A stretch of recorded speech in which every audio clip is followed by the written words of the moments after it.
4-meter pipe-laying vessel arrived on scene with underwater ROV capability.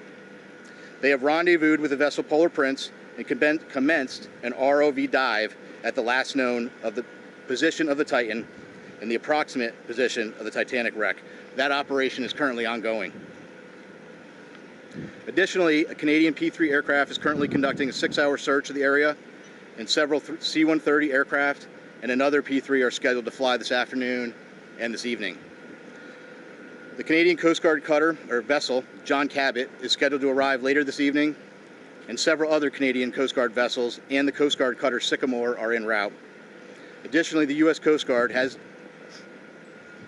the U.S. Navy's SUPSAL, Supervisor of Salvage and Diving Command, is working with U.S. Transportation Command to bring additional assets to the search area.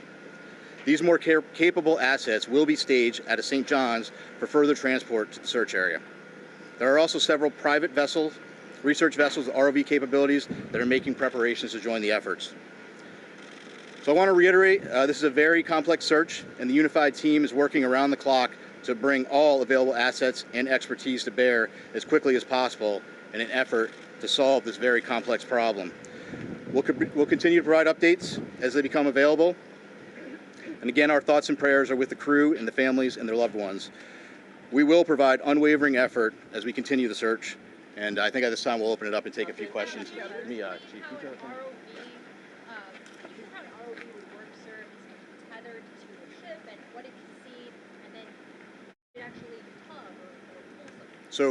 So each of the ROVs, so that's kind of a vague question, right? The ROVs have different capability. It's our understanding the current ROV that is deployed at the site now has some limited capability. It has a camera on board, but again, each of those is different, and we'll be gathering more information as that operation goes on through the day. Captain, how many hours GBNews.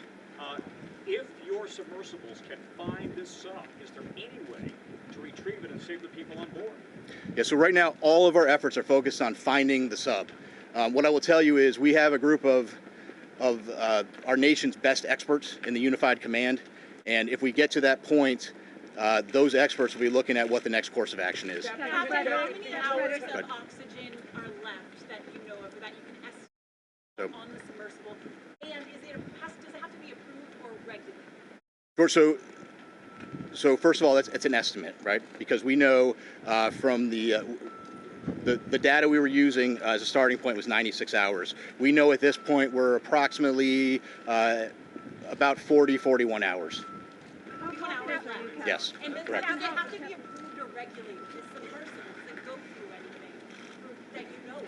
Yeah, I'm not sure of the exact technical piece of that. We know there's about 40 hours of breathable air left based on that initial report. Again, that was just the initial report based on 96 hours from when the vessel. Captain, even with that amount of time that's left, let's say 41 hours or so, if you were to find the submersible at this moment, would that give you enough time to save these 5 people on board? Yeah, I don't know the answer to that question. What I will tell you is we will do everything in our power to effect a rescue. Again, it's going to depend on if the ROV finds something. It's going to depend on what they find, what needs to be, what steps need to be taken next, and really that is for the experts within the Unified Command to take a look at and then decide what the best course of action is. BBC News. It seems to have taken the mothership vessel and those running this operation about 8 hours to contact you on Sunday after they lost contact with the sub. Is that a cause for concern? Listen, right now, our effort and our focus is on searching with what we know. As soon as we received the report on Sunday evening, we immediately launched search efforts. We flew assets that evening, and we've continued constant surface and air asset searches since that point. Go ahead. Thank you.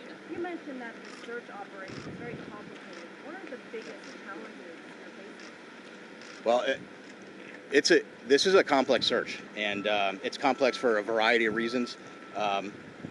You're talking about a search area that's 900 miles east of Cape Cod, 400 miles south of St. John's, So logistically speaking, it's hard to bring assets to bear. It takes time, it takes coordination. And then we're dealing with, two pieces of, you're dealing with a surface search and a subsurface search. And frankly, that makes it an incredibly complex operation.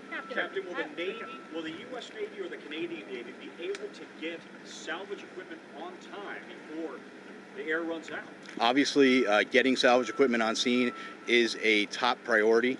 Unified Command is working through that to prioritize what equipment we can get there. There are ongoing operations right now via the U.S. Navy and Transcom to get equipment staged in St. John's and to get it on scene. I can't give you an exact timeline of when that's going to happen. What I can tell you is there is a full court press effort to get equipment on scene as quickly as we can. Is that equipment already on the East Coast, though, or is it coming from the Pacific, for example? No, so some of the equipment that's coming is coming from the East Coast, but again, we're talking about very heavy equipment. It's a complicated transport operation, but the best professionals in the world are working it, and that's U.S. Transcom. What kind of equipment When it comes is to it? the equipment, can you go into more detail? Do you have the Curve 21 that's being shipped up to that location? And since you don't have a fleet tug vessel with the Apache to decommission, what other assets you have? You have civilian ships. Yeah, so like I said, there are several civilian ships that have offered services heading that way. There are additional Coast Guard cutters. We hope to have a Canadian Coast Guard cutter on scene this evening. We hope that they may be able to assume on-scene commander. Polar Prince has been doing a great job with those duties, but if we could take some of that from them, that would be good. But your question about specific equipment, I'm not going to get into talking about specific equipment. Frankly, I'm not an expert on what that equipment is, but again, I can tell you we have experts in the Unified Command that are going through that, prioritizing what we need, and then how we get it on scene. Can you tell us about the personnel from Boston? How many people from here are out there, and also what equipment? From Boston specifically? Yeah, from Boston. So Boston, where Boston plays a role is the command center, the rescue and coordination center is here in Boston. The aircraft that are coming in are coming from different locations, but the command structure is being worked out of Boston. And I think we have time for two more questions. In all your years of experience, just how unique is this? Has the Coast Guard ever had to deal with anything like this? Well, I don't want to speak about if the Coast Guard has ever. I would tell you it's a unique operation. It's a challenging operation, but right now we're focused on putting everything we can at it and searching as hard as we can and getting the assets out there as quickly as we can. And so What private companies, the other assets that are rushing to the area, what sort of assets do they have? Do they have ROVs? Do they have similar technology that you gain? Yeah, there are some additional assets with ROVs. There is one asset that is working to get on scene with a decompression chamber. So those are all pieces that are coming together, and we're working those logistical challenges to get them there. And I think we'll take one more. is a deep sea rescue a realistic prospect? What would that look like? Well, I can't tell you exactly what it would look like. I would tell you that we are out there, we're searching. We wouldn't be doing this. We wouldn't be searching and putting all effort out there. I think that, if the sub is located, that's a question that then the experts need to look at what is the best course of action for recovering the sub. But I think it's going to depend on that particular situation and if we encounter that. Sir, is it true that the British offered assistance and they were told we don't need your assistance at this point? No, I'm not aware of that. Again, what I would tell you though is that the Unified Command is working through prioritizing. We know that there's equipment out there that can be brought to the scene. The Unified Command is working through prioritizing what equipment we need and then how we get it there. And the French are also responding to the ship as well? Yes, it's my understanding, correct. And I think we're going to wrap it there. Yep, thank you. Thank you. I really appreciate you guys coming out today. There you go. That is the very latest live from Boston there. The US Coast Guard updating us in this absolutely monumental rescue operation. Huge. They were just updating us with the very latest 7,600 square miles they have been searching. Paul Hawkins, national reporter, joins me now. I mean, you've been following this story now intensely, haven't you? I have to say, I feel quite sad, actually. I was hoping, I had everything crossed that this press conference was going to have some good news. Really, it doesn't really seem that we're that much further forward, are we? No, I mean there is let's just look at the words that Captain Jamie Frederick used. Complex, challenging, unique. And that's why when they were asking him, he was being asked by reporters questions about the equipment. He said, well, I don't know anything about the equipment, to be honest. And for a lot of the people who work in the Coast Guard, and indeed in the search and rescue industry, this is a really unique situation, because when we talk about submerged vessels before, we've been talking about submarines. This is not a submarine. We were discussing in the office what's the difference between a submersible and a submarine. With a submersible, as Liam Halligan quite rightly pointed out, is that it can't move under its own power. It has to be brought to an area by a main ship. And so, well, to me it looks like, I'm sure it's far more technical, but to me it looks not too far off a tin can. It's 22 foot long, 9.2 foot tall. You've got basically no seating. You're going to be barefooted, kind of squished in there. You've got one circular kind of window at the end, and it's controlled by what is not too far off a games controller. It is a games controller. It literally is a games controller. And then you've got this very, very thick... I mean, as a piece of engineering, we were talking about exploring the deep, deep, deep ocean, and there is not a standard spec for vessels that do that. So this is like a piece of engineering where they've kind of made it up as they've gone, this will work there, that'll work there. And as the CEO who is on board, the CEO of OceanGate that owned the company, has demonstrated in various videos, it literally is a games console controller that is piloting the ship. As you say, no seats, about the size of a transit van, very thick, reinforced. There's a toilet on board. There is heating. The walls are heated. You say toilet, there's a box with a curtain. Well, true, but when you're at 2.3 miles down deep in the deep ocean, you'll take what you can, probably. But for now, the situation is that we simply don't know what the state of the vessel is in. If it's lost heat at those depths, then the cold can be fatal at that depth. But yeah, what we heard from there, as you say, an area the size of Connecticut, that's what they're searching. And he talked about the vessel that they've brought in, Deep Energy, that's got two ROVs with them, two vehicles that can drop down. What I thought was very interesting was that he said they had limited capability, which is that they can only go to about 1.8 miles deep. The wreckage is at 2.3 miles deep. So those ROVs that they have at the moment can only look down. They can't get to the bottom where the wreckage is. And so in terms of getting better equipment to the scene, that will be a priority. Fascinating stuff. Thank you very much there, Paul Hawkins. Now, joining me down the line is Stuart Allen from Shipwreck Scuba Exploratory Diving Group. Good evening to you. Stuart, I mean, we were just talking there about depths, really. Can you try and give some context when it comes to just the kind of level of depths that we are talking? Because it's incredibly difficult to find any kind of vessel, quite frankly, that will be able to get to the base of this ocean floor to even try and find these people if that's where they are. Yes, certainly. I mean, to put it this way, the deepest scuba dive on record is about 340 meters. There's deep rig diving with people obviously in suits, which goes a bit deeper than that. The operational depth of most submarines is about 1,000 meters, as in Navy submarines, and you're talking 4 times the depth of that. So in essence, it's about the equivalent of walking on the moon in terms of how difficult and complex it is to get there. And so it's a very, very remote place. And as, I mean, you know, this will be your kind of forte. Have we ever had anything even close to this kind of situation? Not to my knowledge, no. I suppose in a similar kind of vein was the, if you remember, the Russian submarine Kursk. But that, of course, was a Navy submarine, and it wasn't anywhere near as deep as this. And there were rescue attempts on that, but that's the only thing that really comes to mind. And of course, as has already been pointed out, this is a submersible, not a submarine, so it's more vulnerable. Yeah, indeed. And I mean, you know, at the end of the day, exploring wrecks and all the rest of it, it is fascinating. I mean, many years ago, I did PADI Advanced as well, and it is an experience, to me anyway, it was such a peaceful experience. And as technology evolves, we are going to see more and more boundary pushing, aren't we, of organisations and people trying to go that little bit further, that little bit deeper. Is it possible, do you think, to be able to do anything like this relatively risk-free? I think the odds. I think the safety levels are getting better and better. There's always challenge out there, and of course there's always the attraction of trying to go to places that nobody else or has ever been to, or very, very few people have been to.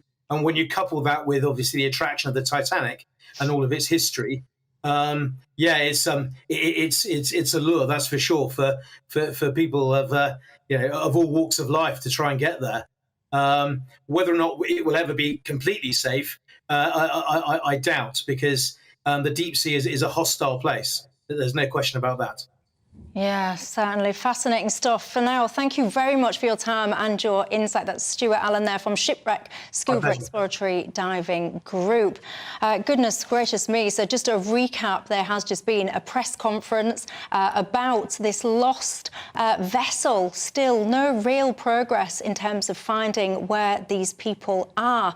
5 people missing, 3 of them British citizens. I'm with you right through till 7 o'clock. We'll be staying across this story, that is for sure. Keeping me company till 7 is the CEO of First Property Group and former Brexit Party MEP Ben Habib, and political commentator Bushra Sheikh. Good evening to both of you.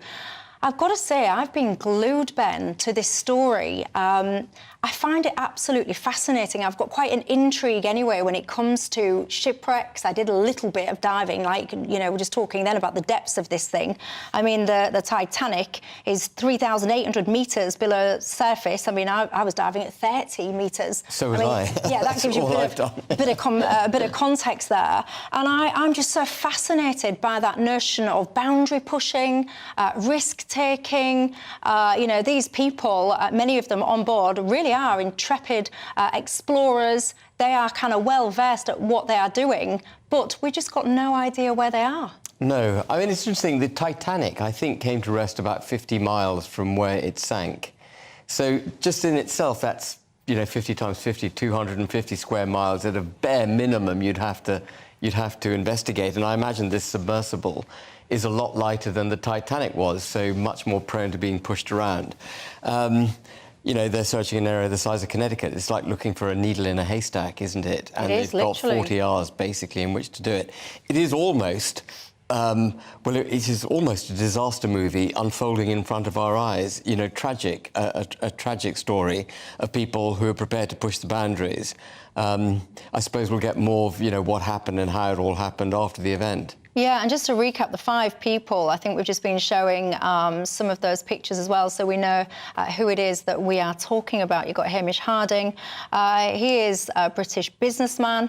Shahzada Dawood and his son as well, Suleiman Dawood, are on that vessel. Paul Henri Nagotli, Mr. Titanic, he was known to his friends. He's done this trip several times before. Very an explorer at his heart, so it seems. And also the CEO of OceanGate, the company that put on this trip, Stockton Rush is his name. So that is the 5 people that you can see on your screen as we speak. As I've just been mentioning to you, 22 foot long, this vessel, by 9 foot tall. There's no seats, you're barefoot, you're squished in. There's one tiny window, 380 millimetres to be precise, and a toilet, also known as a little box with a curtain.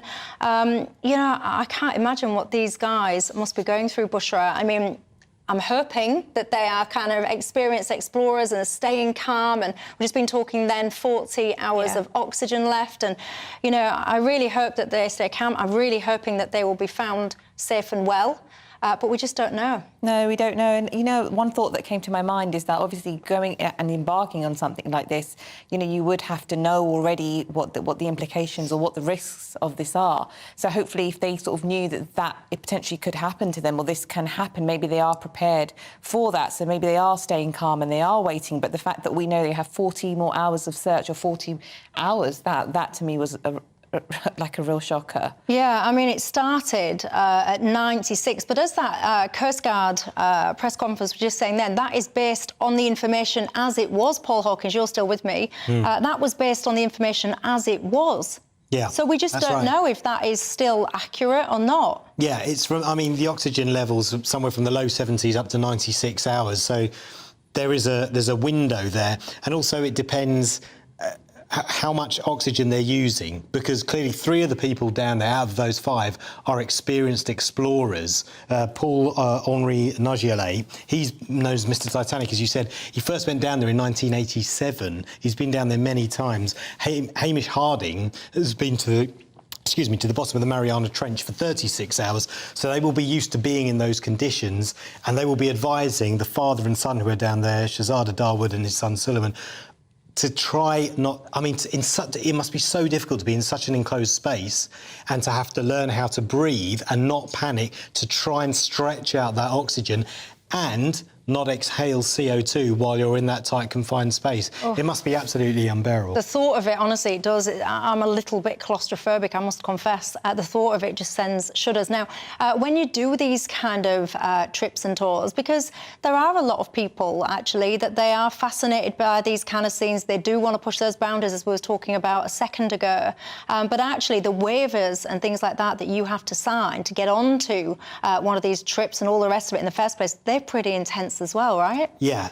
You have to basically effectively sign your life away and say, I accept the extra risk that there will be from going 4 times deeper than a Navy submarine. So that's why they sign these waivers. But yeah, and they charge premium prices for these trips. This is $250,000, just over, just under grand, 200 grand, yeah, per person to go on this 8-day exhibition.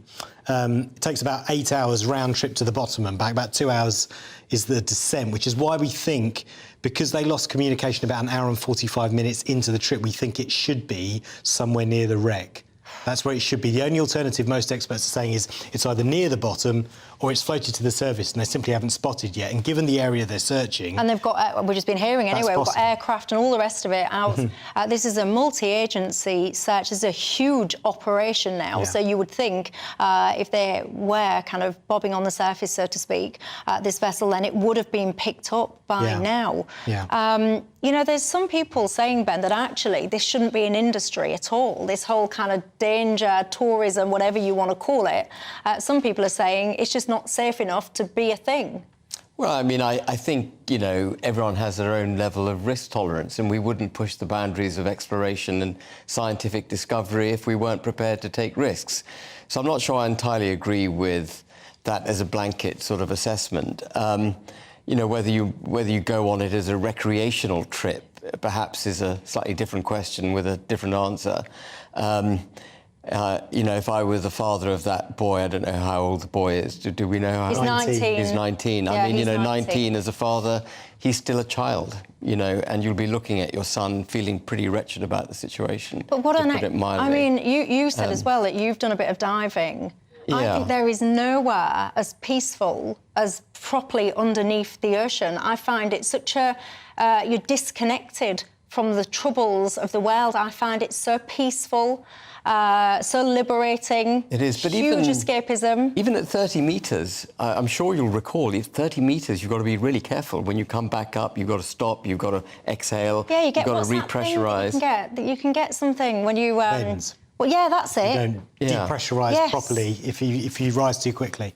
Yeah, exactly. You get hydrogen bubbles or something forming in your blood. And and that's very serious. Yeah, that's very serious. It can kill you. And we're talking about depths there of, like, what, 30 metres? Yeah, exactly. And Bushra, what do you think to whether or not this should be an industry, a trade, per se?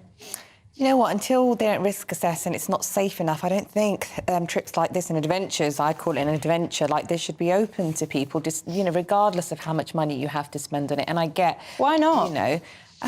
because it's just not safe, and then you end up having issues like this where, you know, this is also affecting other people. People are watching this and people are getting anxious at home, and I get that, you know, you're not there, it's not happening to you, but it's still just watching it happen, knowing that there is a 19-year-old on there. Like you said, Ben, you know, the father took him with him.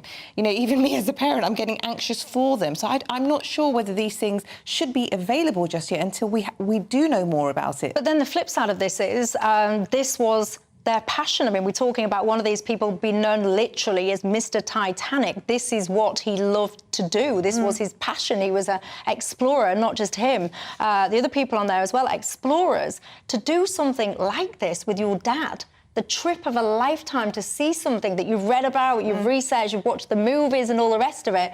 Why should anyone else be able to say on your behalf, no, the risk for you personally is too great, so therefore you can't do that, if that's your choice and you're prepared to sign off waivers and all the rest of it? Because also there is also a cost angle of this as well. You know, which is now that we've had to have all these different agencies come together from the search rescue mission. This is also going to cost money. So, you know, beyond the $250,000 that they've spent on this is now going to be a combined effort from all these facilities and resources available from that country. It's going to cost money to do this. Paul, millions. Yes, millions. Yeah. Paul says, Michelle, this might sound silly, but don't you think there might be a way that a cable with a magnet that could be passed down to lift them up?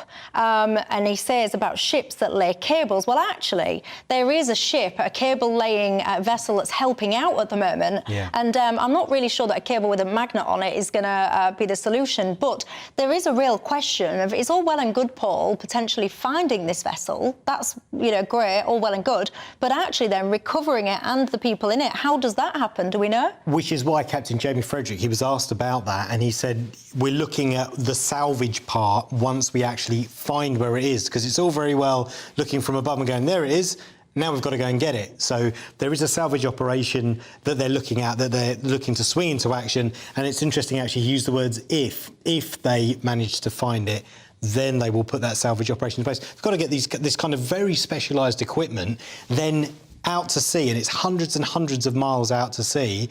It's a really difficult operation. So, yeah, suitable assets was the word he used, and they don't have enough of them at the moment. No, they don't. So it would seem, Peter says, why would anybody do this? It is dangerous. And you're saying it's basically ghoulish as well. You're saying you can't imagine seeing anything more horrific than a shipwreck. Well, I can tell you, having seen one, they're beautiful. And I know it might sound odd if that's not your kind of thing, but there's something captivating, intriguing, mystifying, beautiful, detached. I can't explain unless you're into it. It might sound a bit weird, actually, but I absolutely understand why people would want to do this if they've got the means to do it. Would you, though? Each to their own. We are all different, and we are all, of course, praying that this does have a positive outcome. We are not going anywhere when it comes to the detail of this story. Any development at all, you will be hearing about them first here on GB News. Give me your thoughts on it all. GBviews at gbnews.com is my email, or of course you can tweet me at GB News. I've got lots more stories to get into when we come back from the break. Don't go anywhere. Like all families, we have arguments every now and then, but actually we agree on what the mission of GB News is, and that's the most fundamentally important thing. GB News provides the kind of platform that lets all voices be heard. We don't hold back. We're free to say what we really think. Just because some people who live in a tiny little Westminster bubble think that their particular story is important, that's not the most important story for me. And often they will be difficult stories, stories that you won't find on the establishment media. Because what people think in the north of England may be very different to what they're thinking in the home counties. We're going to carry on telling the world what life is really like for households up and down the UK. We love to be in your car, in your kitchen as you're having your breakfast. Whatever you're doing, you are part of the show. If it matters to you, it matters to us. Britain's watching. Britain's watching. Britain's watching. We're proud to be GB News, the People's Channel, Britain's news channel. Join me, Patrick Christie's Monday to Friday, 3 till 6. We tackle the day's news agenda like you've never seen before. It's high tempo, high octane, the most controversial topics, and the best guests. You will not be able to take your eyes and ears off it. I'm not afraid to ask the questions that you really want answered. 3 till 6 p.m, Monday to Friday on GB News, the People's Channel, Britain's news channel. Join me, Camilla Tominey, on Sunday mornings from 9:30, taking the politicians to task and breaking out of SW1 to see how their decisions are affecting you across the UK. Bursting the Westminster bubble every Sunday morning, only on GB News, the People's Channel. Britain's watching. Join us every night on GB News at 11 p.m. for Headliners, which is 3 top comedians going through the next day's news stories, which is exactly what you need, because when the establishment has gone crazy, you need some craziness to make sense of it. So join us 11 p.m. every night on GB News, the People's Channel, Britain's news channel. Hi, I'm Dan Wootton. You can watch me live on GB News Monday to Thursday from 9 p.m. And did you know that you can also watch and listen live on our website, gbnews.com? You'll always be up to date on the latest breaking news, as well as enjoying the best stories, opinions and shows. You can even join the debate under our live player as you're watching. So head straight to gbnews.com on TV, radio and online. GB News, Britain's news channel. So Dewbs and Co, we tackle the issues of the day with real robust debate, both sides of the fence, battling it out with me in the middle with my forthright opinions and views. And often really interesting things happen because you start with a position and then by the end of the debate you find actually, well, I might not have thought about that one. What we need in this country is 2 new political parties. You should maybe think about doing a 2024 calendar. I'm Michelle Dewberry and I'm keeping you company right through until 7 o'clock this evening. GB News, the People's Channel, Britain's watching.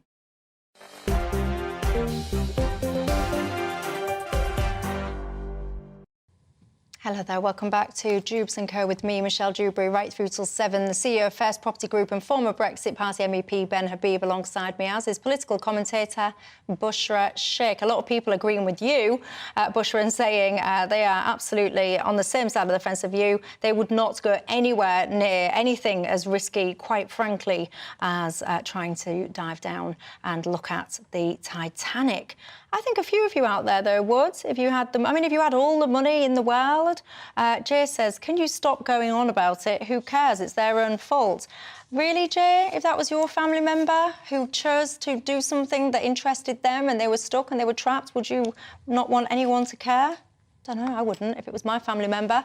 Anyway, look, let's talk, shall we? The cost of living. As we all know, food inflation prices are, well, quite sky high at the moment, and it's raised conversations, hasn't it, about whether or not the government should intervene to help us. So let's cut straight to the chase, shall we? Ben Habib, food price caps, that's what some people are calling for. Do you think we need them or not? No, I think we must not cap the price of food, not because I wish to make life any more difficult for people in this country, but it's government interference and playing with delicate economic ecosystems that has got us into this problem in the first place. The big interference, of course, being lockdowns and all the damage it did to supply chains, labour markets and so on. And now to be compounding that error with more interference, thinking that you can solve this using something, I think the last time they tried to do this experiment was back in the 70s, you simply can't do it. Governments can't control the economic organism in the way this government has repeatedly tried to do it over the last few years. You've got to now let markets sort themselves out. The good news, I think, Michelle, is that food prices are stabilising. And actually, I've been reading recently about supermarkets entering into price freezes and competition with each other. And that's the beginning of a sign of, you know, competition coming back is the beginning of a sign of things stabilising and prices coming. Yeah, I mean, you say about stabilising. Yeah. So food inflation was at 16.5%. It's now at 17.2%. One of our reporters, well, our economics editor, to give him his correct title, he did a report today looking at food bank usage. And, of course, we know that that is up. Do you support, then, the government getting involved and intervening to try and bring costs down when it comes to food? Totally. You know, I fully support it. And I do understand what you're saying, Ben, about this, you know, just letting sort of the climate do what it needs to do. But we are at a crucial stage where people genuinely cannot afford to eat, you know, and for me, the primary concern always is families. Like, how are they going to survive? This is like food is a basic essential. It's a necessity to life. And with the soaring prices, and I've been in the supermarkets myself, to see that something has gone up by £2 or £3, I might just be OK to afford that. But the majority of people are really, really struggling. So bring the price caps in if you can do it on the gas. So how would it work then? So what? The right way to do it, Bushra, is to put more money in people's pockets by reducing taxes, for example, so that they can have more use of their own money to meet the demands that this cost of living crisis has created. But this government is so hooked on a diet of borrowing, taxing and spending that it would rather use more spending to cap the price of food than it would to cut your taxes and allow you to apply that extra income either to food or to your energy bills, or indeed to paying your children's school fees, or whatever it is that you wish to spend your money on. We've got a government that cannot think through any prism other than one of taxing borrowing and spending, and that's the problem. But I don't get this obsession with paying the COVID debt off so quickly. Oh, absolutely right. Let it sit steady. Yeah, absolutely right. I remember Rishi Sunak doing one of his speeches and saying, "Oh yeah, it's really great that we're going to try and pay down this debt so we don't pass it on to future generations." And I was thinking, but what are you doing? Why don't you package it up almost like some kind of war debt?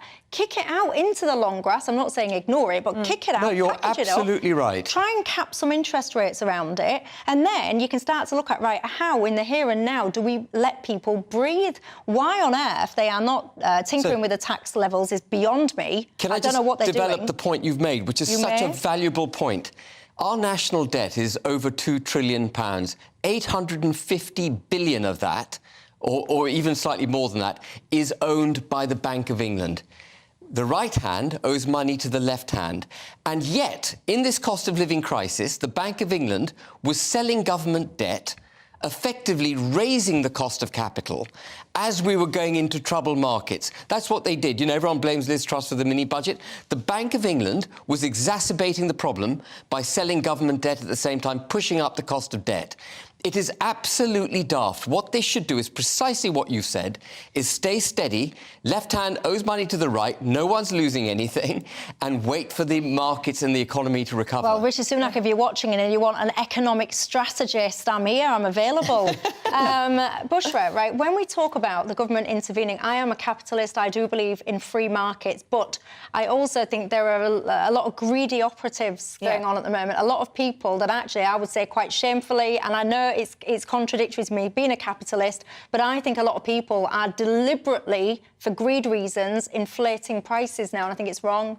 Well, I mean, it depends on what angle you want to look at it from, how far back you want to go, because it wasn't just COVID and lockdown that's caused this. There are lots of other issues happening around, for i.e. the war between Russia and Ukraine. That's also that's had a huge impact on the economy, on the inflation and where we get our products from and how we reach all these resources. So it's not just one thing. So whilst you're right, I understand. For me, Rishi Sunak or the government, Tory party, they use COVID and lockdown as, let's just say, a guise or a blanket sort of idea of why why things are being affected, and it is lies. It's more than that for me. The war, the fact that we're funding Ukraine with these weapons, these resources and this money is coming from somewhere. It's coming from our resources, which could be placed somewhere else, but we have to send it elsewhere. So it all depends on how far back. And I think that's a really valid question.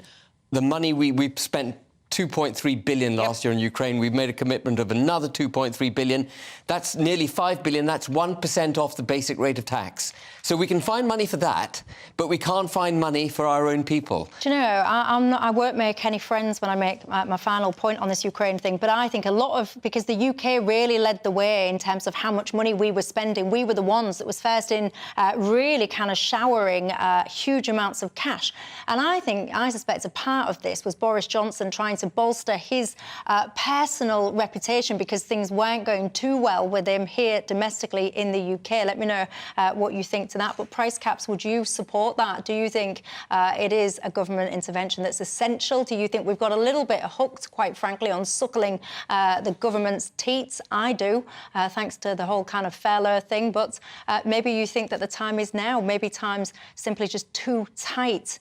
And I dread to think what's going to happen as well when the mortgages continue to increase and people come off their rates, as it's happening every day and will be happening more and more in the coming weeks and months. Let me know your thoughts. gbviews@gbnews.com is how you can reach me. Now, I want to talk to you about a story that really caught my eye. A Muslim mayor in Yorkshire, he was photographed proudly raising a pride flag. So he was, everybody, but a few minutes later, so it feels like anyway, he was very quickly backpedalling, I can tell you that, with his statement, apologising and all the rest of it. What's going on? Do you think people are peer pressured into celebrating and kind of getting involved with pride? Do you think religion can be incompatible when it comes to kind of libertarian societies? Your thoughts, and I'll see you in 2.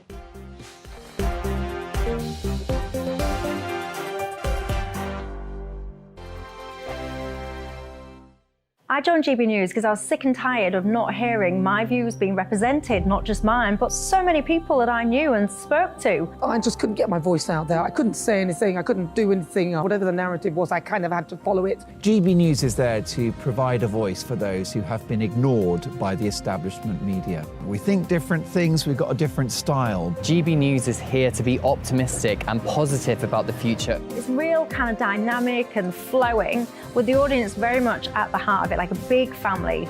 Here at GB News, we talk about the things that matter to you. Hearing the voices from right across our towns and cities, especially our towns. All sides of the argument represented with a heavy dose of opinion. We're on a mission here to make a difference. And the GB News family really is here for you, and whatever time of day you can watch or listen. Britain's watching. Britain's watching. We're proud to be GB News. The People's Channel. Britain's news channel. Monday to Thursday, 9 p.m. till 11 p.m. Join me, Dan Wootton. I'll bring you the sharpest takes and hottest debates. Do you not believe in prisons? I don't believe in prisons. I'm completely stunned. I guarantee you there'll be no spin, no bias, no censorship. I actually was personally quite offended by it. And no reason to go to bed. So I guess they've always been quite woke. That's Dan Wootton tonight on TV, radio and online. Monday to Thursday from 9 p.m. till 11 p.m. on GB News. The People's Channel, Britain's news channel. You've probably seen politicians interviewed 1,000 times, but we do it differently. We find out who they really are, we don't shout, we chat, and hopefully we bring a bit of light, not just heat. Did you know Kate Moss? Apparently. Do you have a pair of jeans or a pair of jeans? No, of course I don't. What would I do with them? My friends are like, oh my God, what's she doing now? Join me every Sunday at 6 for Gloria Meets, only on GB News, the People's Channel, Britain's news channel. Weeknights on GB News from 6 p.m. You'll always get drama. Please stop, Michelle. I know, yeah. Please stop. Should I just shut up? Romance. You like me, I like you. There you go. There you are. Well, don't tell anybody.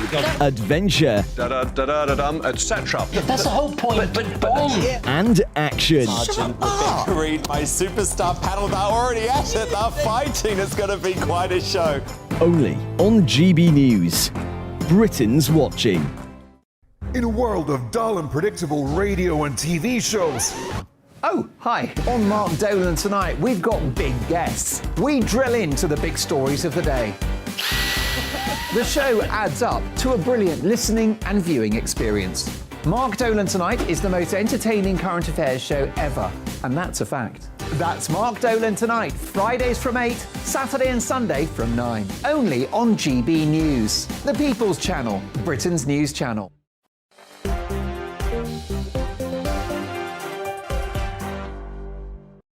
Hello there, I'm Michelle Dewberry with you till 7 o'clock tonight. Alongside me, Ben Habib and Bushra Sheikh remain. Welcome back, everybody. Lots of you getting involved about food price caps. You're kind of divided, really, as to whether or not you do think they are needed or not.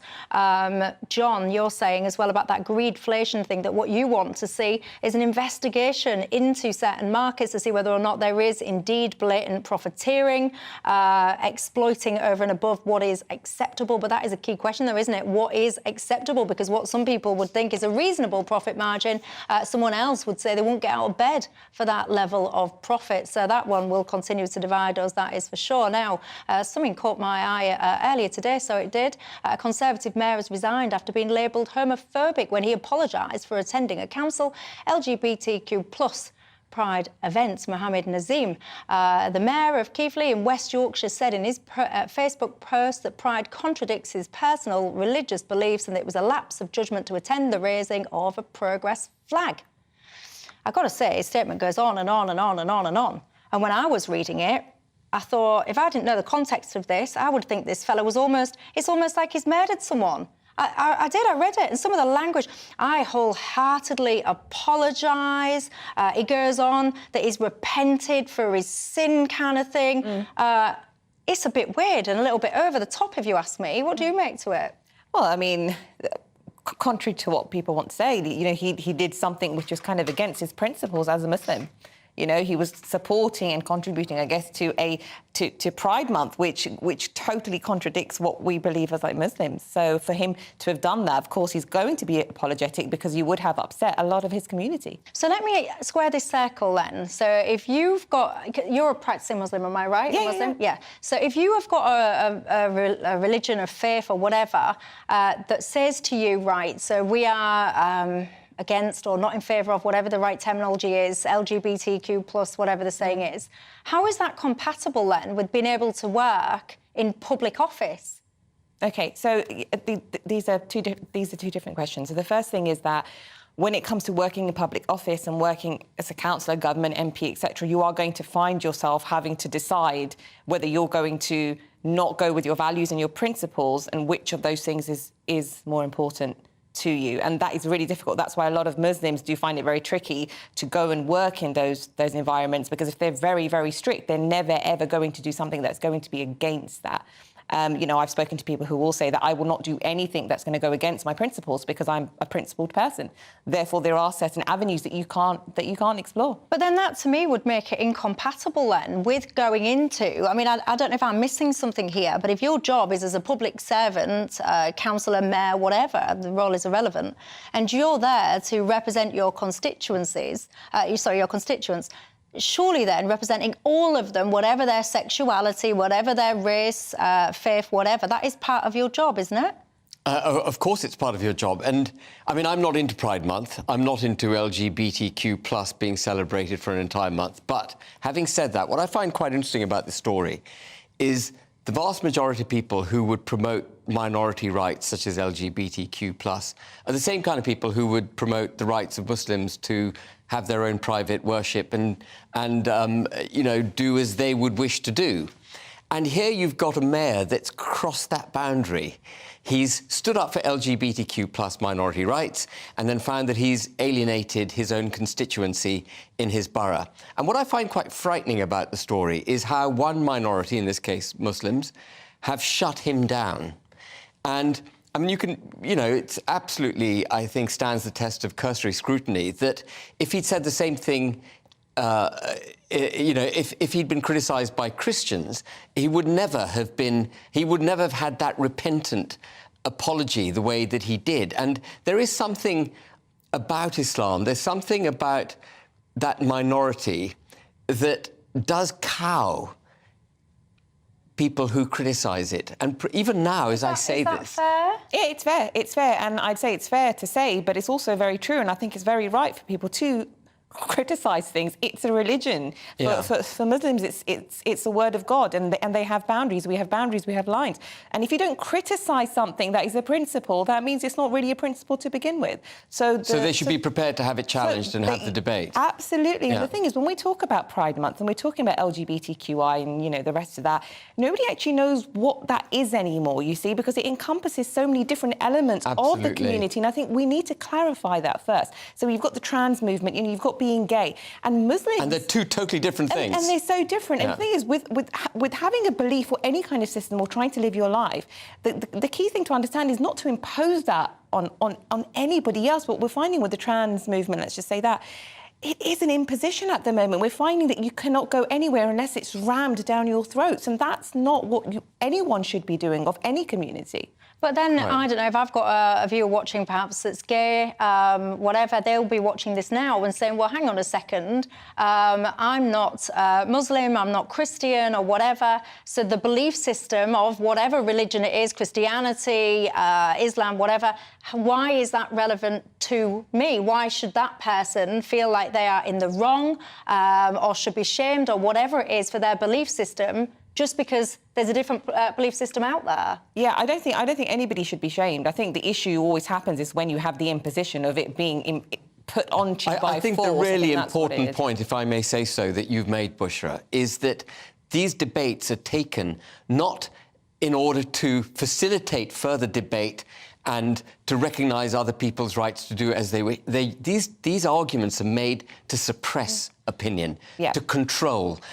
And it's part of woke, if you don't mind me saying so. This is all part of the woke agenda.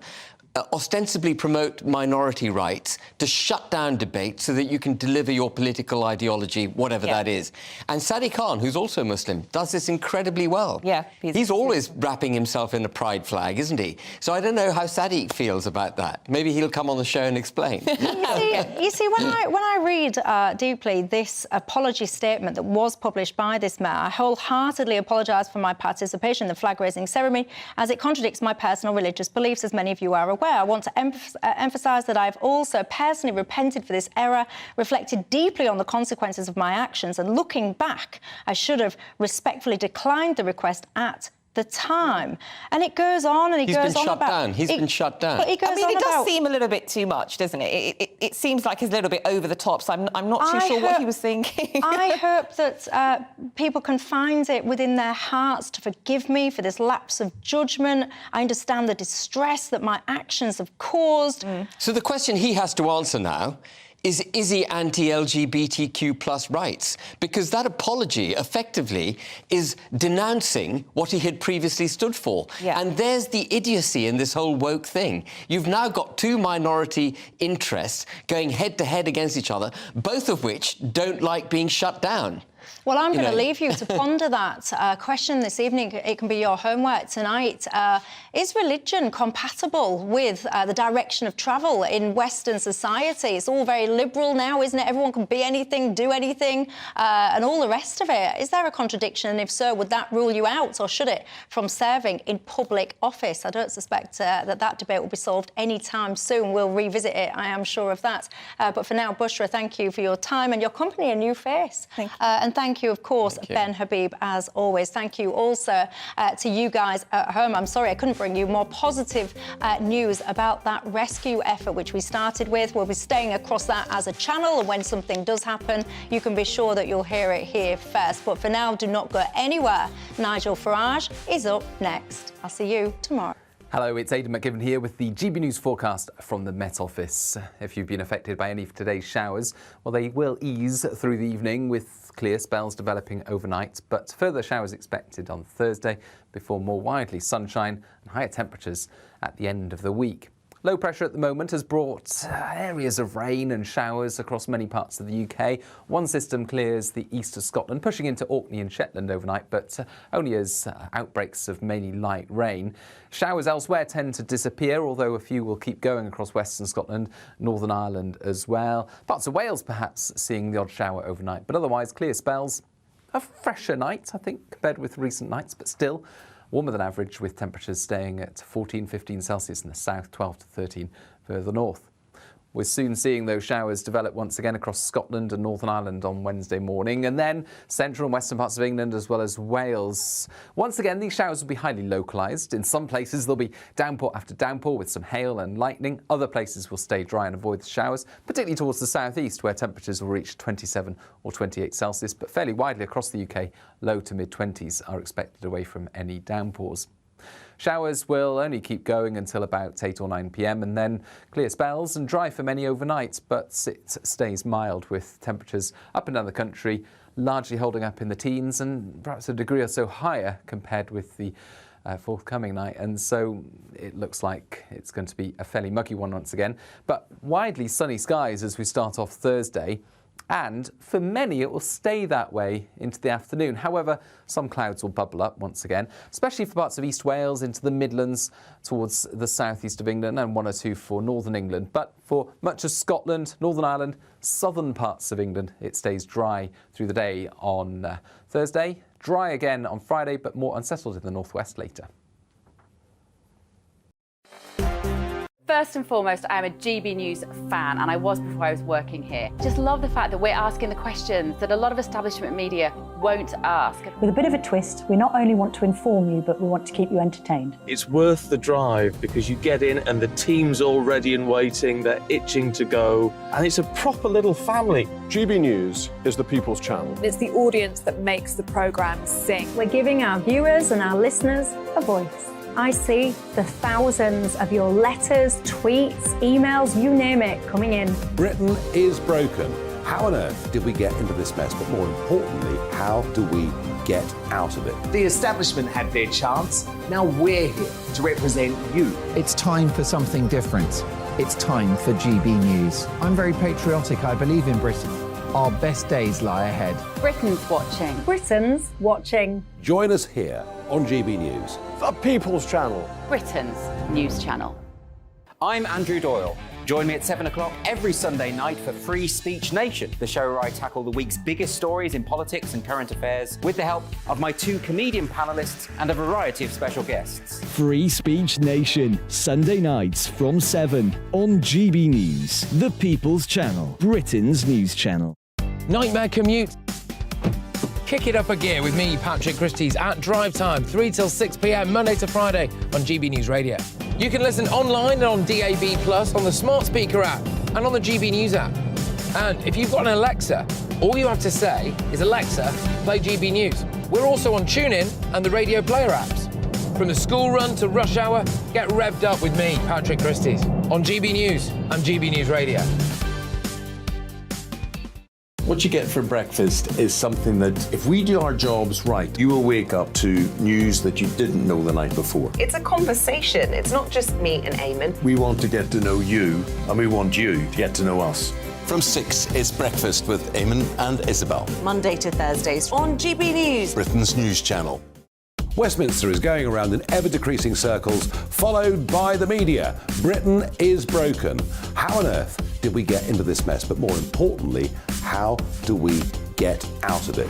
Join me at 7 p.m, Mondays to Thursdays on Farage, here on GB News. We will have open, rational debate. We've got to work out how Britain moves forward from this. Join us here on GB News, the People's Channel. Britain is watching.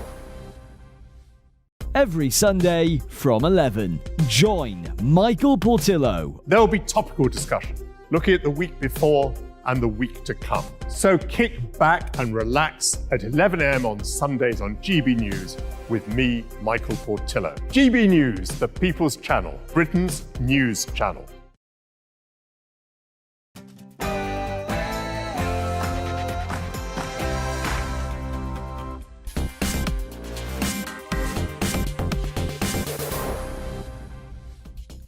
Tonight on GB News, an exclusive, we show a hate cleric coming in from Bangladesh who in the past has suggested that anyone that questions the Prophet should be beheaded. Why on earth is he speaking in the UK tonight? We'll debate whether Boris Johnson's career in the Tory party is finished, whether Miss England should go back to wearing bikinis in the contest, and I'll bring you live the result of the gripping first Ashes Test match. But before all of that, let's get the news with Polly Middlehurst.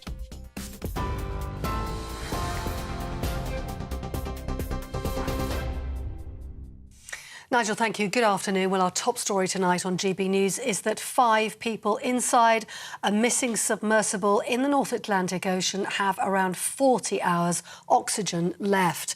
It's being reported that specialist equipment here in the UK that does have the capability to help locate those kinds of vessels has been turned down by the United States government, despite allegedly getting clearance from the MOD. So the US Navy is now involved in the search instead, and the family of the British billionaire and explorer Hamish Harding, who's on board, say they have great faith and trust in the rescue effort. Captain Jamie Frederick from the US Coast Guard said a short time ago the search is highly complex. US and Canadian Coast Guard, Air National Guard aircraft, and the Polar Prince, which have searched a combined 7,600 square miles, an area larger than the state of Connecticut. These search efforts have focused on both surface, with C-130 aircraft searching by sight and with radar, and subsurface, with P-3 aircraft were able to drop and monitor sonar buoys. To date, those search efforts have not yielded any results. We know there's about 40 hours of breathable air left. Well, here in the UK, Nicola Sturgeon has been speaking out on her first return to the Scottish Parliament at Holyrood since her arrest. The former First Minister of Scotland told reporters she's absolutely certain she's done nothing wrong. That's after she was arrested and released without charge following a police investigation into SNP finances. Miss Sturgeon would not say whether she should stand down from the party. A trial date has been set for January the 12th for the man accused of murdering 3 people and attempting to kill 3 others in Nottingham last week. Valdo Calocane will enter his pleas in September. He appeared at Nottingham Crown Court today, charged with murdering 19-year-old students Barnaby Webber and Grace O'Malley Kumar, as well as 65-year-old caretaker Ian Coates on June the 13th. The 31-year-old is also charged with attempting to murder 3 pedestrians by driving Mr Coates' van at them in the city centre. A trial date has been set for Donald Trump's classified documents case. It's going to take place on August the 14th. He faces 37 criminal charges of mishandling files and is accused of keeping US national security data. Trump pleads guilty. Not guilty. I'll say that again. Donald Trump pleads not guilty to all the charges. My apologies. Now, here King Charles attended Royal Ascot for the first time as monarch this afternoon, alongside Queen Camilla. Arriving by traditional horse and carriage, the royal couple, joined by the Duke and Duchess of Wellington, waved to the crowds. His Majesty has taken over ownership of the late Queen Elizabeth's thoroughbred race horses, with several due to compete over the coming days. You're up to date on TV, online, DAB+ radio and the TuneIn app. You're with GB News, Britain's news channel.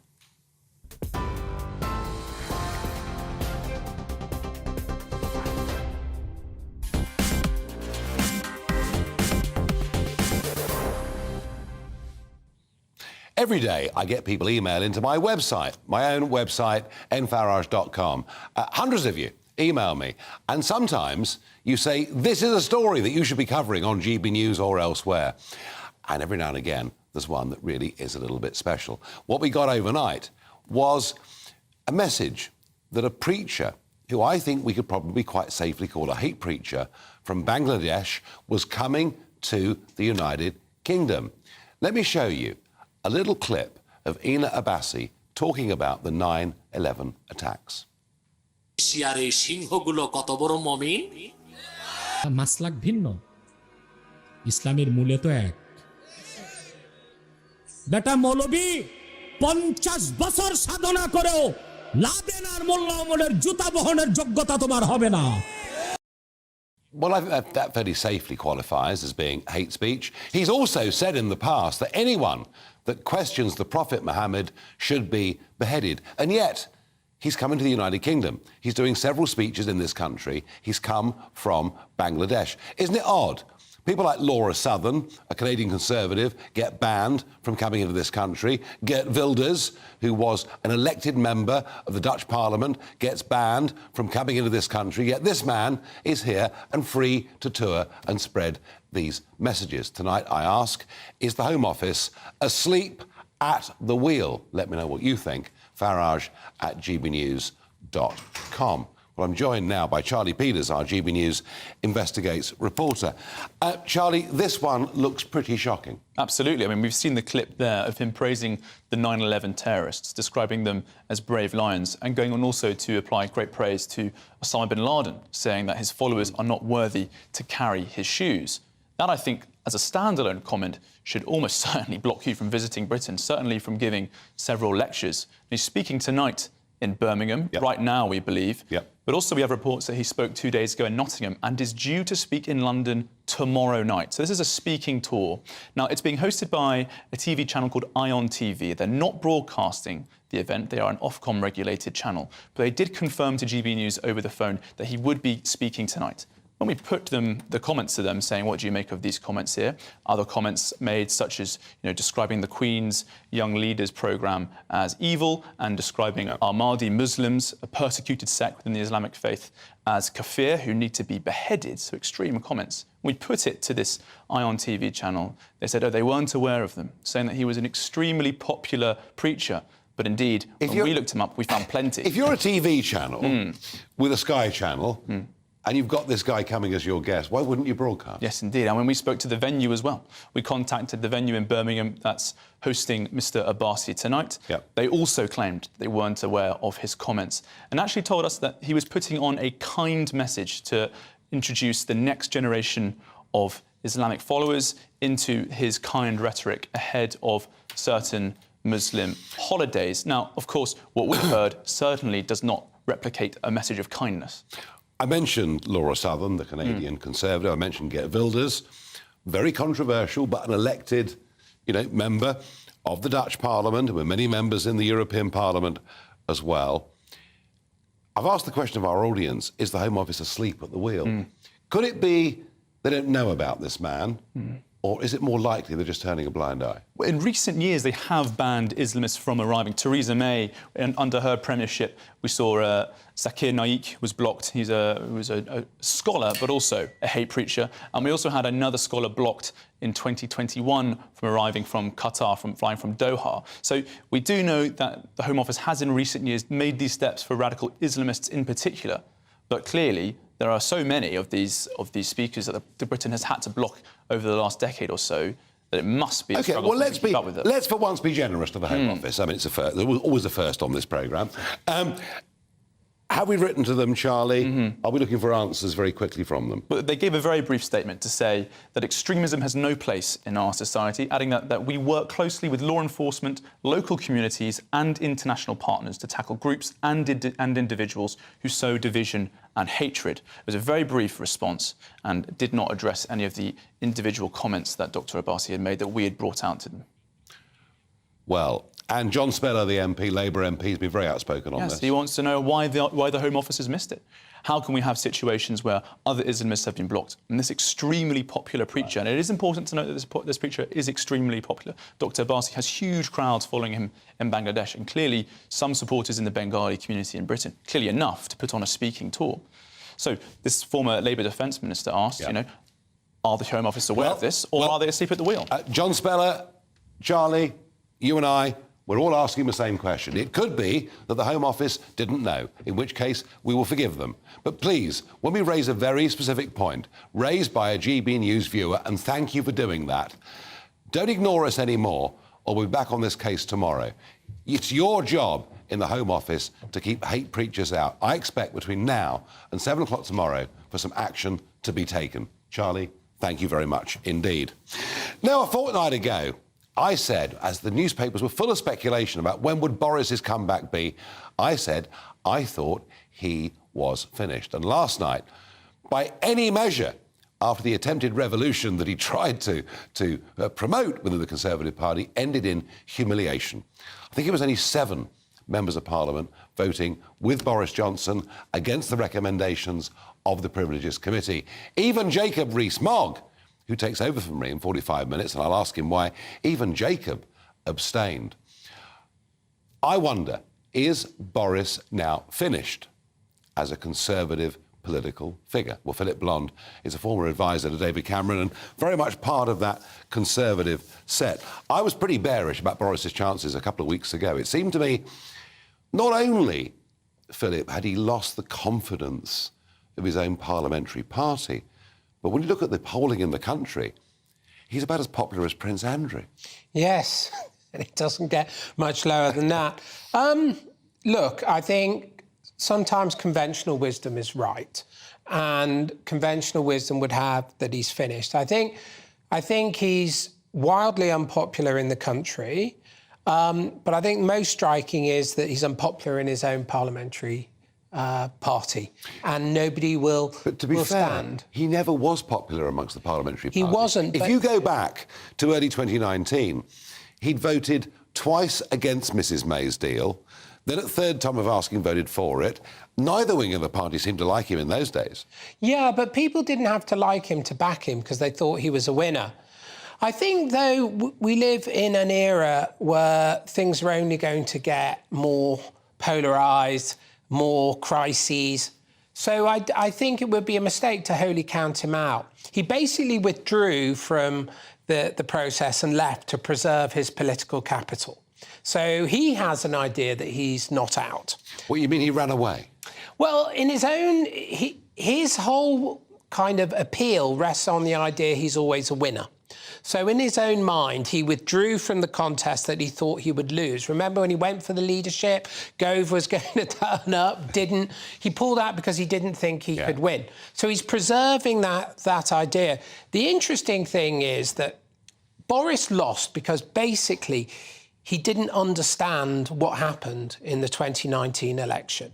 He got what kind of experts call the upper left quadrant vote. They wanted to move left on the economy, and by that I don't mean socialism, I mean securing the lives of working class people, of people who are below the median wage, their lives, their hopes, their economic aspirations. Working class Brexit voters. Well, and there were people who liked Boris who weren't even in favour of Brexit, and also wanted to move hard right culturally, so that we didn't go for kind of self-identification of women as men and vice versa. The trouble is he couldn't deliver either. No. And that's largely because his parliamentary party remained conventional 1980s Thatcherite liberals. They're both economically liberal and socially liberal. His constituency wanted a post-liberal offer economically and socially, and he couldn't deliver it. If you look in the end what levelling up is on offer, it's not even equal to the amount that's spent on managing migration. No, I mean, Philip, I know his constituency. I know the Red Wall. They'd all voted UKIP before. These were the people, a couple of million of them, that had left Labour, voted UKIP, voted Brexit Party, voted for Boris. They now feel incredibly let down by him and by the Conservative Party. Well, they've been let down by generations. We have structurally, on the left and the right, abandoned ordinary people because the world worked for the upper middle class and it didn't work for ordinary working people. Well, it used to be the case that people could secure a home, a family life and some sort of future with an ordinary wage. We can't do that now. And see a GP and expect their kids to get on a housing list. What the Conservatives don't get is the state has to work for ordinary people because that's all they've got. And what we have now, since 2010, is a completely dysfunctional state that doesn't work on crime, doesn't work on health, doesn't really work on education, and it doesn't work. And it's OK if you've got money and wealth, but it's not if you don't. Now, here's where if Boris, because Boris remained a social liberal, and I think he tried to turn the party towards helping this constituency, but the parliamentary party isn't there. He could run as an insurgent. We could see a situation where the Conservative Party loses badly and there isn't an obvious leader. They could become, if you forgive me, like 19th century Whigs, where nobody will vote for them. Because the offer that people reject was the offer of Liz Truss, the standard kind of conventional Tory 1980s offer. That's like 5% of the country. The party is likely to congregate around that. And so then you see the possibility of the erasure on the right. So I still think it would be a mistake to count him out on the right. Well, I'm counting him out in the Conservative Party. I think that's right. But and to me, Philip, I was thinking about this. I mean, he might even fancy his chances in London. I mean, the Tories have a short list of 3 to take on Sadiq Khan. Not one of them is a household name, and none of them are likely to be a household name by the time the election happens. London is an opportunity. And then I thought, actually, Boris has one big political legacy. It's that we left the European Union whilst he was Prime Minister. I think his future is outside, not inside, the Tory party. But the future of the Tory party might not be that good, to be honest. If Labour are elected and bring in proportional representation... Then everything changes. Then everything changes. Yeah. Then you can have a situation where a small group of social and economic liberals don't control the right. And then you could have a genuinely post-liberal party on the right. And that, I'm afraid, is a political opportunity for people like Boris. And if he can attune... The tragedy with Boris is he's the only, along with Theresa May, who had a similar kind of legacy bequeathed to her, is he's the only Prime Minister who understood that there was a shift needed. And the tragedy is he couldn't pull it off. He couldn't move, say, we need to get there. He had no ability to realise how to get there. Did he really believe in it? You see, this to me is interesting. I mean, you know, he did join the Brexit campaign, and I was very grateful to him because he helped us get it over the line. But did he really believe in it? I don't think he believed in Brexit qua Brexit, but I do think he believed in the economic enfranchisement of ordinary people. He didn't believe in the culture wars. He was and is a social liberal. He is a metropolitan liberal. He's a metropolitan liberal socialist. He is a London lovey in so many ways. Well, London's odd, isn't it, though, because it's also the most socially conservative part of Britain. Who no one ever talks about this, but not the upper middle class white population. No, but in terms of population, the minority voters are religious and very conservative. Yes. So London is paradoxically the most liberal and the most conservative place in Britain. Yes. So I would say that the polarisation, the fragmentation of British politics hasn't stopped. The Conservative Party is on the brink of a historic failure because it cannot deal with reality. It remains trapped in the past.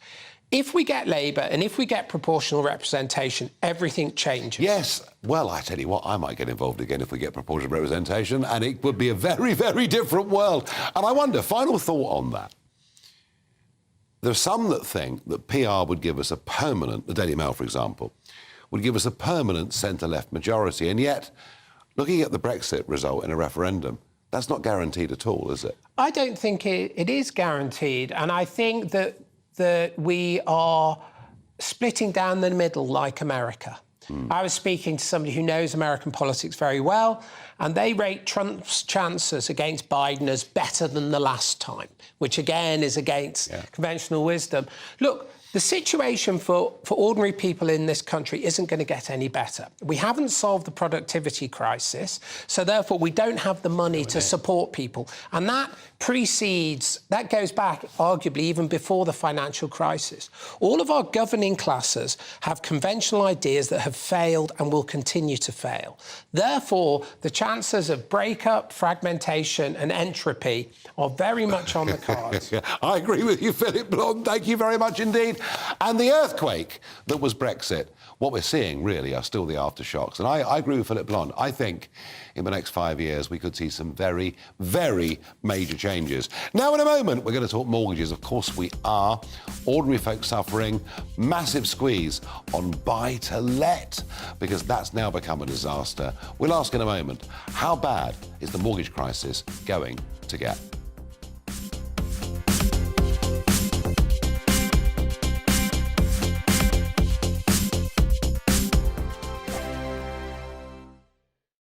First and foremost, I'm a GB News fan, and I was before I was working here. Just love the fact that we're asking the questions that a lot of establishment media won't ask. With a bit of a twist, we not only want to inform you, but we want to keep you entertained. It's worth the drive because you get in and the team's all ready and waiting, they're itching to go, and it's a proper little family. GB News is the people's channel. It's the audience that makes the programme sing. We're giving our viewers and our listeners a voice. I see the thousands of your letters, tweets, emails, you name it, coming in. Britain is broken.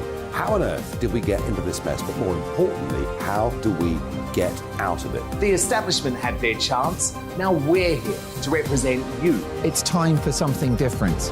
It's time for GB News. I'm very patriotic. I believe in Britain. Our best days lie ahead. Britain's watching. Britain's watching. Join us here on GB News. The people's channel. Britain's news channel. I'm Andrew Doyle. Join me at 7 o'clock every Sunday night for Free Speech Nation, the show where I tackle the week's biggest stories in politics and current affairs with the help of my two comedian panellists and a variety of special guests. Free Speech Nation, Sunday nights from 7 on GB News, the people's channel, Britain's news channel. Nightmare commute. Kick it up a gear with me, Patrick Christie's, at drive time, 3 till 6 p.m, Monday to Friday on GB News Radio. You can listen online and on DAB+, on the smart speaker app, and on the GB News app. And if you've got an Alexa, all you have to say is, Alexa, play GB News. We're also on TuneIn and the Radio Player apps. From the school run to rush hour, get revved up with me, Patrick Christie's, on GB News and GB News Radio. What you get for breakfast is something that, if we do our jobs right, you will wake up to news that you didn't know the night before. It's a conversation. It's not just me and Eamon. We want to get to know you, and we want you to get to know us. From 6, it's Breakfast with Eamon and Isabel. Monday to Thursdays on GB News. Britain's news channel. Westminster is going around in ever-decreasing circles, followed by the media. Britain is broken. How on earth did we get into this mess? But more importantly, how do we get out of it? Join me at 7 p.m, Mondays to Thursdays on Farage, here on GB News. We will have open, rational debate. We've got to work out how Britain moves forward from this. Join us here on GB News, the People's Channel.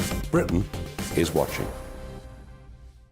Every Sunday from 11, join Michael Portillo. There will be topical discussion, looking at the week before and the week to come. So kick back and relax at 11 a.m. on Sundays on GB News with me, Michael Portillo. GB News, the People's Channel, Britain's news channel.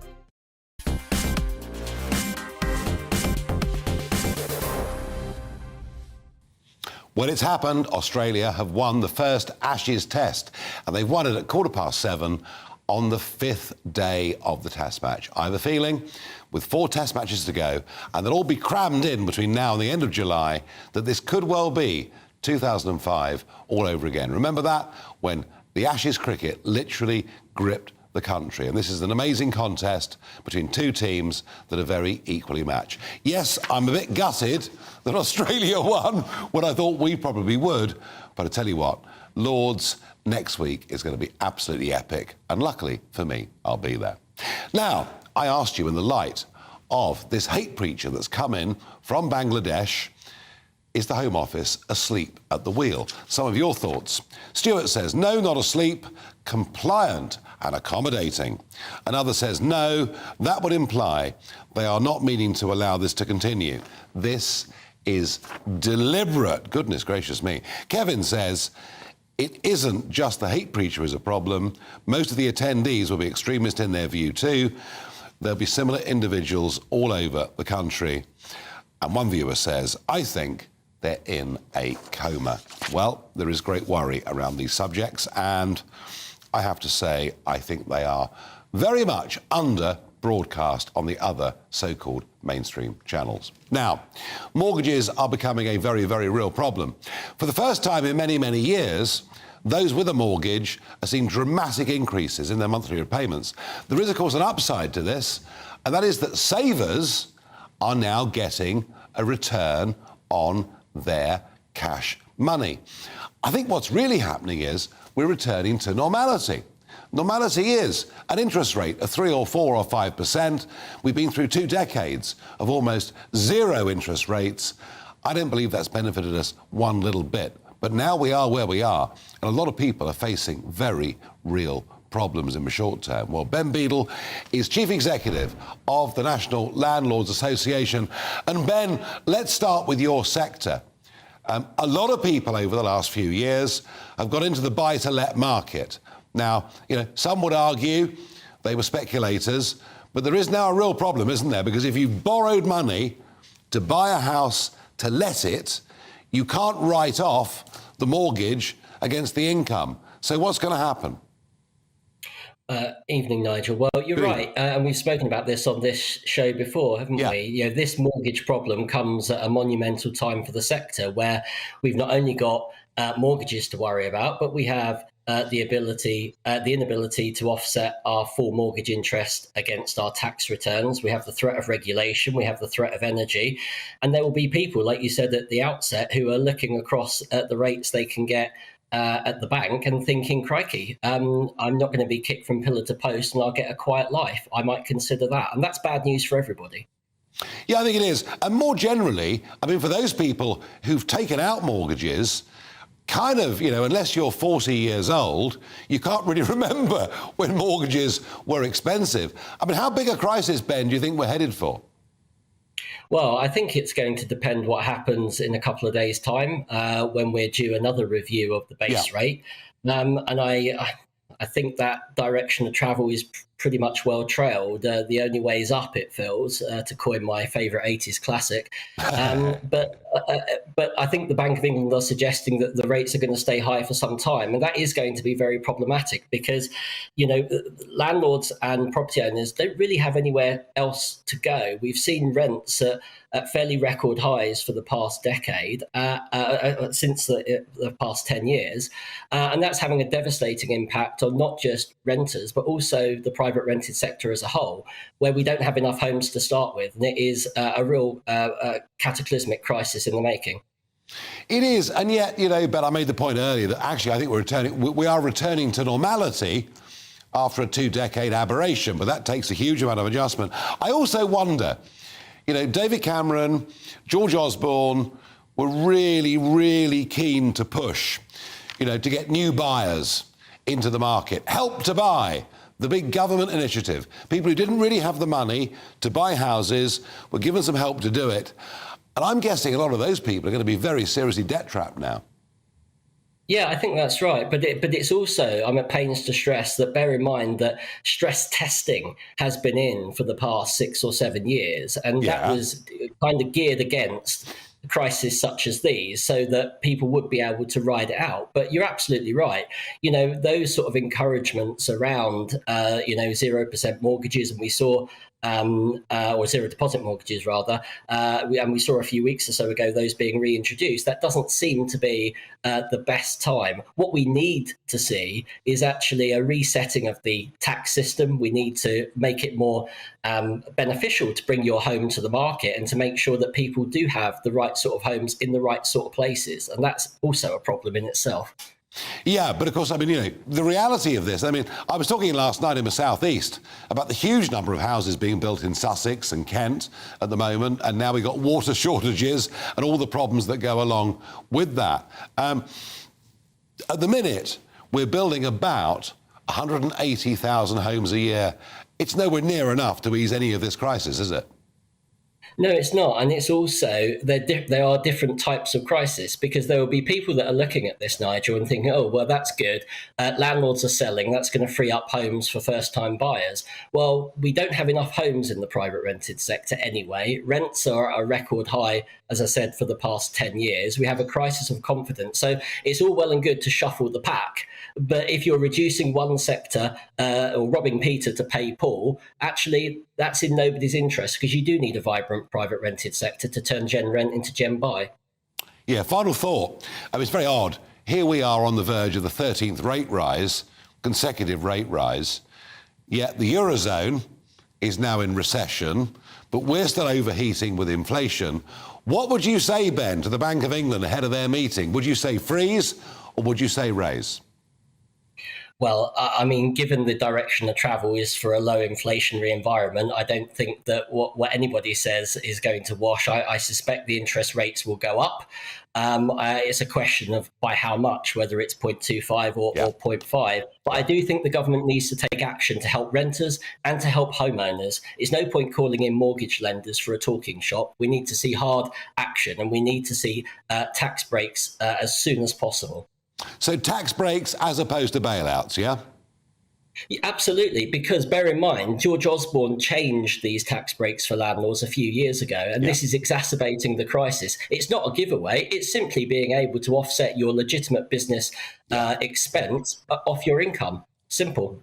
Ben Beadle, I get it. Otherwise, it's like paying corporation tax on the gross income of a company and not the net profit. I get it, 100%. Thank you for joining me.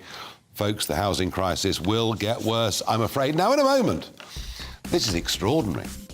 Church of England vicars want a pay rise. I wonder, could they even be threatening a strike? Could this be the next strike action? Could vicars be going out on strike? We'll examine all of that in just a moment. Like all families, we have arguments every now and then, but actually we agree on what the mission of GB News is, and that's the most fundamentally important thing. GB News provides the kind of platform that lets all voices be heard. We don't hold back. We're free to say what we really think. Just because some people who live in a tiny little Westminster bubble think that their particular story is important, that's not the most important story for me. And often they will be difficult stories, stories that you won't find on the establishment media. Because what people think in the north of England may be very different to what they're thinking in the home counties. We're going to carry on telling the world what life is really like for households up and down the UK. We love to be in your car, in your kitchen as you're having your breakfast. Whatever you're doing, you are part of the show. If it matters to you, it matters to us. Britain's watching. Britain's watching. Britain's watching. We're proud to be GB News, The People's Channel. Britain's news channel. Join me, Patrick Christie's, Monday to Friday, 3 till 6. We tackle the day's news agenda like you've never seen before. It's high tempo, high octane, the most controversial topics, and the best guests. You will not be able to take your eyes and ears off it. I'm not afraid to ask the questions that you really want answered. 3 till 6 p.m, Monday to Friday on GB News, the People's Channel, Britain's news channel. Join me, Camilla Tominey, on Sunday mornings from 9:30, taking the politicians to task and breaking out of SW1 to see how their decisions are affecting you across the UK. Bursting the Westminster bubble every Sunday morning, only on GB News, the People's Channel. Britain's watching. Join us every night on GB News at 11 p.m. for Headliners, which is 3 top comedians going through the next day's news stories, which is exactly what you need, because when the establishment has gone crazy, you need some craziness to make sense of it. So join us 11 p.m. every night on GB News, the People's Channel, Britain's news channel. Hi, I'm Dan Wootton. You can watch me live on GB News Monday to Thursday from 9 p.m. And did you know that you can also watch and listen live on our website, gbnews.com. You'll always be up to date on the latest breaking news, as well as enjoying the best stories, opinions, and shows. You can even join the debate under our live player as you're watching. So head straight to gbnews.com on TV, radio, and online. GB News, Britain's news channel. So Dewbs and Kerr, we tackle the issues of the day with real robust debate, both sides of the fence, battling it out with me in the middle with my forthright opinions and views. And often really interesting things happen because you start with a position and then by the end of the debate you find actually, well, I might not have thought about that one. What we need in this country is 2 new political parties. You should maybe think about doing a 2024 calendar. I'm Michelle Dewberry and I'm keeping you company right through until 7 o'clock this evening. GB News, the People's Channel, Britain's watching. Britain's news channel.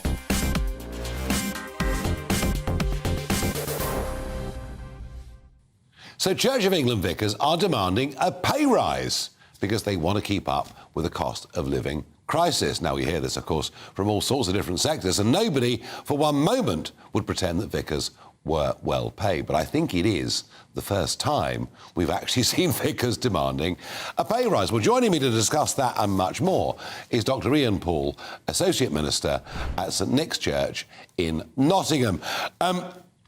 Paul, before we begin, I must just ask about the horrendous atrocities that took place in Nottingham just a few days ago. And I wonder, has the church been playing an active role there? I hope it has over the course of the last week. Yes, extremely active. I mean, individual congregations, diocesan leaders as well, area leaders. So they were present at the vigil the other night at the square in Nottingham, and we've been hosting prayer meetings as well. And of course, clergy, including the chaplains at the university, have been very active in praying for people. We've got a significant student section in our congregation, and for students at the university, this is something really, really shocking. And I think particularly for young people, I guess there's a sense in which young people think they kind of live forever, and so this kind of thing is a real shock to them and a real challenge. So yes, the churches have been there, been praying, of lending support, and being alongside people at every stage. Yeah. Now tell me, Dr. Poole, you're all become a bunch of left-wing militants in the Church of England, and you're threatening strike action unless you get increased pay. Is that right or not? No, it's not at all. And I think, as you'll be aware, Nigel, people don't go into ordained ministry in any of the churches because it's well paid. Although, of course, people say the benefits are out of this world. People are ordained because they believe that's what God's called them to, and they are called to. In the words of a report from the Church of England that I was part of actually 20 years ago, we live by, on the one hand, generosity, on the other hand, by sacrifice. There are plenty of sacrifices that you have to make, involved in ministry. I think the real difficulty is that And I'm part of the group on Archbishop's Council who actually signs off the decisions on stipends every year. And the real problem, the questions I've been asking is, why is it that clergy stipends have been gradually drifting down? It's not been a sudden change. It's not something. I suppose this crisis has been precipitated a bit by what's happened in the last 12 months or so. But actually, over the last 10 years, clergy stipends have gradually been drifting down against pay in other areas. And it's a bit complicated because, we're not actually employed, and therefore we don't actually receive a salary. Yeah. We are office holders and we receive what's called a stipend. And so the discussions around the provision the church makes for ministers is actually quite complex. OK, so no threat to strike, just a plea that you need to catch up again with perhaps where you were. I wonder, though, given the, as I see it, catastrophic leadership of Welby and declining congregations on Sunday mornings, whether maybe pay should be related to performance. Well, yes and no, because of course what that would mean is that pay for clergy in the suburbs, where there's a higher church attendance, will be less than pay for those in inner city and outer estate ministry, which hardly seems appropriate to me. A couple of things that are really interesting, and you might or might not be aware of these facts, Nigel. Number one fact is that there are more people in a church on Sunday than are attending live football matches at every level put together, and the number isn't even close. The other really interesting fact is that more people identify in this country as Christian than watch football on TV every week. So, in fact, the Christian faith is more important in this country than football is. That's one interesting fact. The other interesting fact is that the church in this country is not in decline. The Church of England is in decline, but the church in England overall is actually not in decline, and in many places is growing. We see that in Nottingham. Some of the Church of England churches are growing, some are declining, but a lot of other churches are growing and growing quite vigorously. Yeah, I'm seeing people. Where I live, I'm seeing sort of evangelical churches being very, very busy indeed. Well, listen, thank you very much indeed, Ian, for joining us, and I hope you can get a satisfactory resolution. I hope so too. Thank you, Nigel. Thank you. Now, a bit of good news. This cheers me up no end. The US President, Joe Biden's son, Hunter Biden, is expected to plead guilty to 2 misdemeanor tax crimes and admit to illegally possessing a gun while a drug user. After a 5-year investigation, the US attorney in Delaware has filed papers indicating a plea agreement has been reached. He is expected to agree to drug treatment and monitoring. The terms of the agreement are likely to keep him out of jail. Well, yes, that's for now. But I have a feeling, folks, that now we're beginning to see the first charges laid against Hunter Biden may be, if there is a fair and free, independent, legal and judicial system in America, I'm hoping this is the first of many. He's got to explain how he has been able to earn millions and millions of dollars from dictatorship regimes all over the world, and to explain what the relationship between that income and the so-called big guy, his father Joe, is. It is just stunningly one-sided that it's Trump that faces a mass of legal charges, and up until this moment, the Bidens have got away with it scot-free. I have my own view where the real corruption lies. Now, you remember years ago, Miss England contest, yes, it was all bikinis and lots of skin, but that's not been the case in recent years. But now there is a debate that maybe the bikini comes back to the Miss England contest. Is that a good, joyous thing we should celebrate, or is it just, once again, returning to the objectification of women? All of that in just a moment. I joined GB News because I was sick and tired of not hearing my views being represented, not just mine, but so many people that I knew and spoke to. I just couldn't get my voice out there. I couldn't say anything. I couldn't do anything. Whatever the narrative was, I kind of had to follow it. GB News is there to provide a voice for those who have been ignored by the establishment media. We think different things, we've got a different style. GB News is here to be optimistic and positive about the future. It's real kind of dynamic and flowing, with the audience very much at the heart of it, like a big family.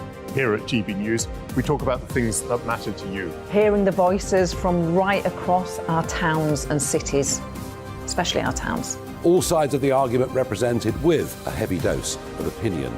We're on a mission here to make a difference. And the GB News family really is here for you, and whatever time of day you can watch or listen. Britain's watching. Britain's watching. We're proud to be GB News. The People's Channel. Britain's news channel. Monday to Thursday, 9 p.m. till 11 p.m. Join me, Dan Wootton. I'll bring you the sharpest takes and hottest debates. Do you not believe in prison? I don't believe in prisons. I'm completely Right. stunned. I guarantee you there'll be no spin, no bias, no censorship. I actually was personally quite offended by it. And no reason to go to bed. So I guess they've always been quite woke. That's Dan Wootton tonight on TV, radio and online. Monday to Thursday from 9 p.m. till 11 p.m. on GB News. The People's Channel, Britain's news channel.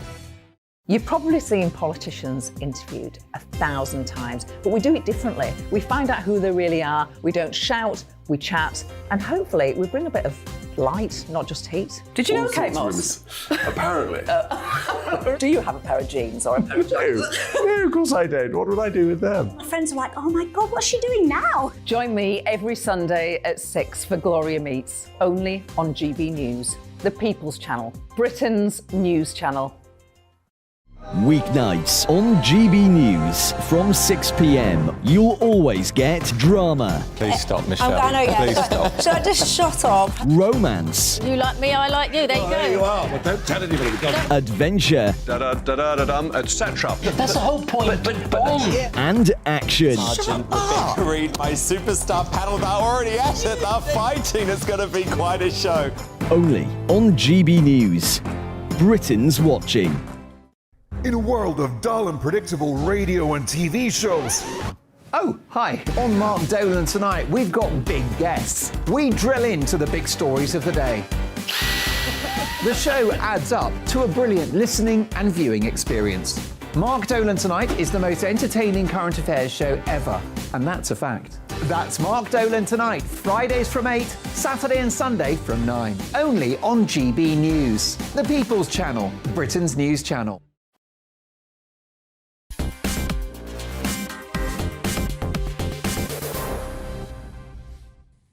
Well, decades ago, we took it for granted, didn't we? You know, Miss England contest, whatever it was, all these beauty pageants. And yes, you know, it was girls wearing bikinis and swimsuits, and nobody, it seemed to me, had any great problem with it. But that, and maybe page 3 of The Sun, and many other things, and we've had some rather different views over the course of the last few years. But it's a debate that somehow never, ever goes away, whether it's the grid girls on Formula One or whatever it is. You know, are these events where women are seen in bikinis, are these things we should celebrate, be happy about, think are joyous, or are they, as many would tell us, simply male objectification of women and potentially quite abusive? Now, it's a debate that's gone on as long as I can remember, as long as I've lived. But there is talk that the Miss England contest will now go back to the bikini. Well, let's start here with Dr. Pasha Mukherjee, NHS doctor and Miss England 2019. Now, Pasha, you have pretty strong views that we shouldn't be going back to bikinis. Why? I actually think we should be. You should be? Yes. OK. Because I think that we're living in a very different time now. And we want to move away from female bodies being seen as from the perspective of male gaze and more rather the celebration of womanhood. Even when I participated in Miss England a few years ago,